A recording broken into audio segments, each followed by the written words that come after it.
Dear students, today we will be starting a new chapter, coordinate geometry. And coordinate geometry you have been studying since class 9. You have seen that it has been developed as an algebraic tool for the studying geometry of figures. It helps us to study geometry using algebra and understand algebra with the help of geometry. And it is widely applied in various fields such as physics, engineering, navigation, and as you have seen, Google Maps. So the application of coordinate geometry, it lies almost in every sphere of life. So we have studied some basic terms like how do we locate a point using two coordinates. They are called x coordinate or abscissa, and it is distance of a point from the y axis. It is called its x coordinate or abscissa, and distance of a point from the x axis is called its y coordinate or ordinate. And then if a point lies on the x axis, then its coordinates are of the form a comma 0, and if a point lies on the y axis, then its coordinates are of the form 0 comma y. So today we are going to study, if we want to find out distance between any two points in a plane, then which formula, or is there any technique that we can use to find the formula. So let us begin.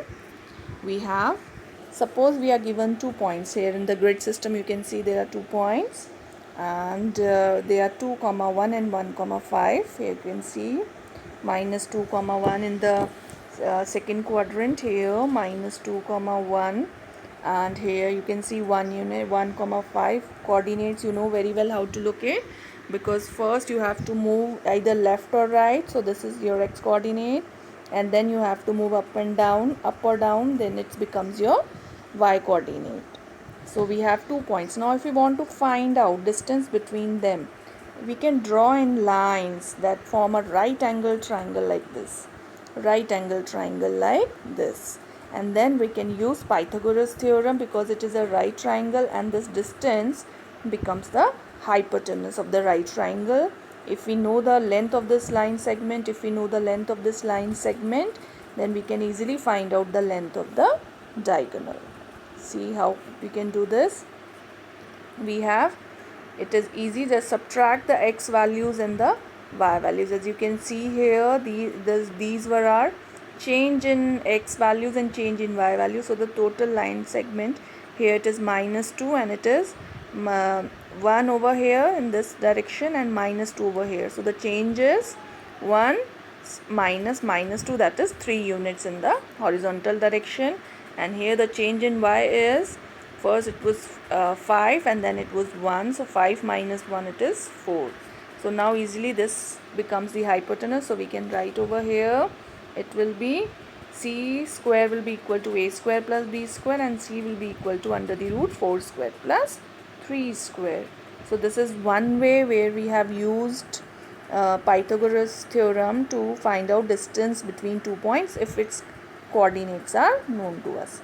Now moving on, we can use the distance formula to find any line, to calculate any line segment if we know the coordinates of the two endpoints. This you have to remember, because there will be many questions where we will be using distance formula very frequently. So you will be mentally constructing a right triangle using the diagonal as if it were a hypotenuse, like you have seen in this example also.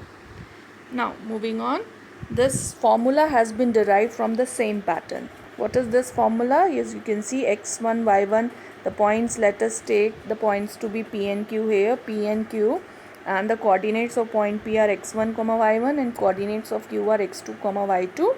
So here if we take a point r, you can see the height is same, so the y coordinate will be same, it will be y1, and here the distance from the origin, it is same, that is x2, so the x coordinate will be x2 over here.